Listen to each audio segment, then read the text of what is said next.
departe de a fi un sistem uninominal.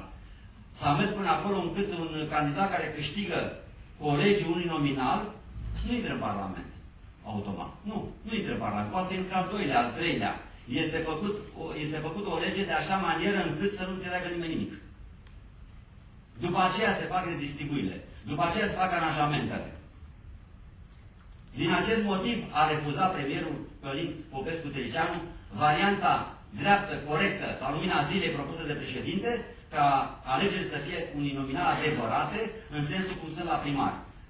În 2 tururi de scrutin, cine câștigă colegiul, acela este parlamentar. Corect? În văzul lumii. Nu. Mergem pe redistribuiri, pe împărțeni, pe lucruri făcute la ceas de seară.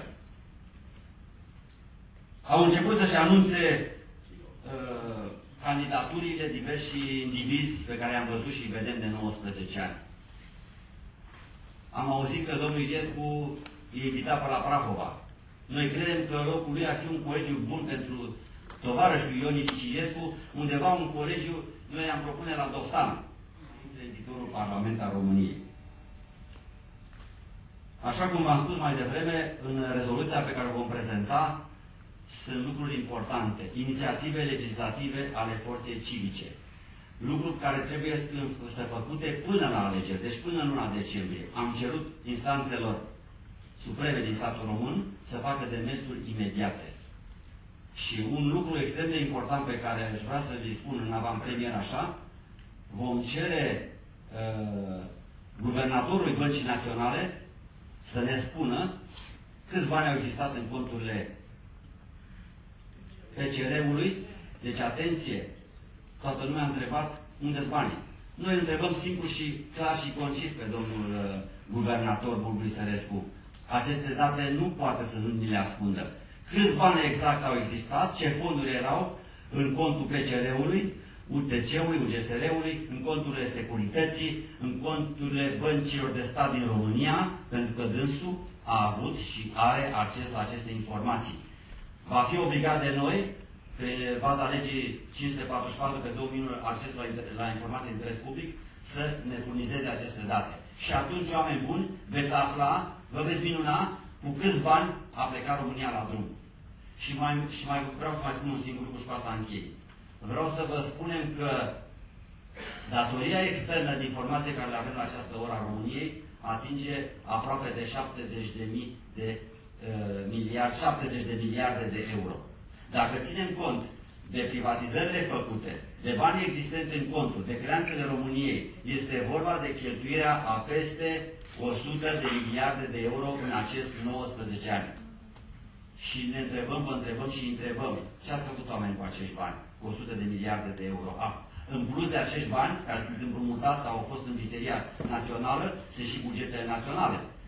Dar vorbim doar de bani în plus față de bugetele naționale. Ce ați făcut? Ați făcut autostrăzi? Nu. Ați făcut școli? Ați făcut spitale? Ce ați făcut? Nu au făcut nimic. Deci o să trebuiască să răspundă.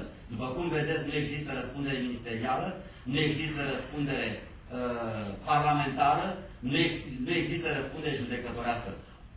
Cu aceste lucruri vom începe noi și vom arăta că trebuie să răspundă. Acum trebuie să răspundă.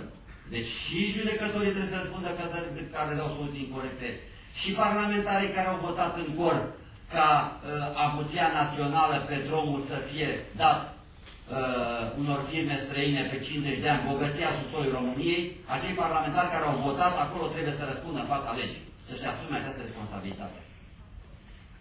Eu vă mulțumesc pentru că m-ați ascultat, am fost poate puțin ca lung, îmi cer scuze, și o să dau cuvântul în continuare invitațiilor noștri. În primul rând, aș vrea să salut prezența câtorva invitați de marcă, poate să ia și cuvântul în cazul în care nu o să-i prezentăm. L-aș ruga pe domnul Gerald Chelaru, care este prezent și ne-a onorat cu prezența, dacă vrea să ne spună câteva cuvinte.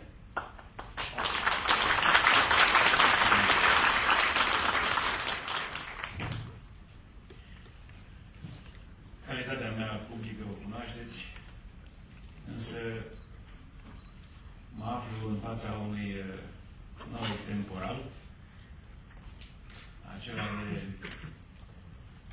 a-mi reformula în timp foarte scurt pachetul de idei care venisem ascultându-l pe domnul Irașu Și am să încep cu această adresare de reverență. Bine v-am găsit, dragi frați și surori, într-o credință și neam. Suntem între cele două mari sărbători, între cele două sfințiri, și dă Dumnezeu să fie în asentimentul gândului religios care mă poartă către dumneavoastră, văzând credința în inimă, între ziua lui Ștefan cel Mare și Sfânt, care e un simbol de românism și românitate, este cel care a apărat dreapta credință, cinstea, corectitudinea, omenia, a Partidului Forța Civică, să producă transferul din bune intenții în acțiuni concrete. De câteva vreme încoace, dar vă rog să primiți accolada mea, îmi arog dreptul să îmi salut, măcar cel puțin doi camarazi de idei, de credință. Este vorba de Lorin Fortuna, care este în sală, prietenul meu, și îl văd și pe Mărieș, bătăiosul pentru adevărul momentelor de tristă amintire.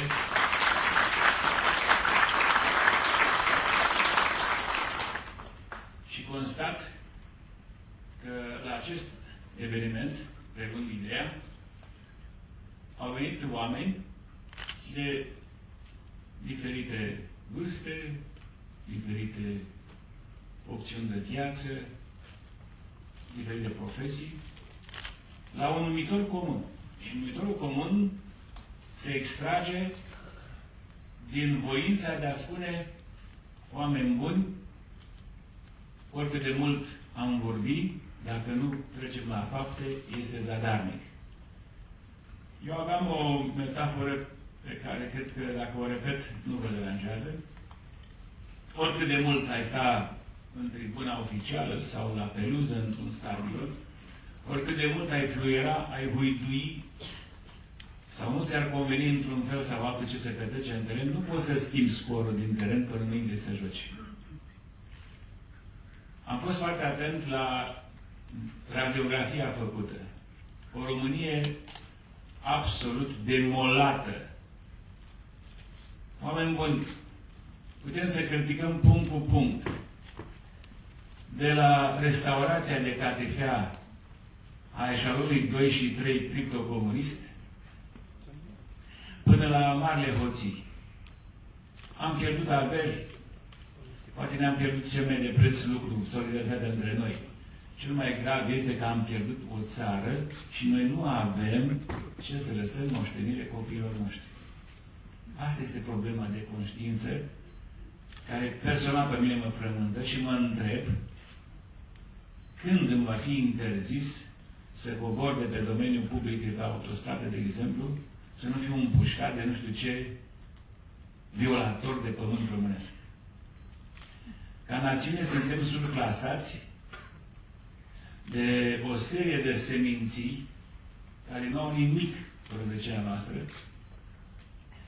și toate acestea s-au petrecut datorită acestei somnolențe civice. Există un tablou al lui Goia în care spune: somnul rațiunii creează monștri.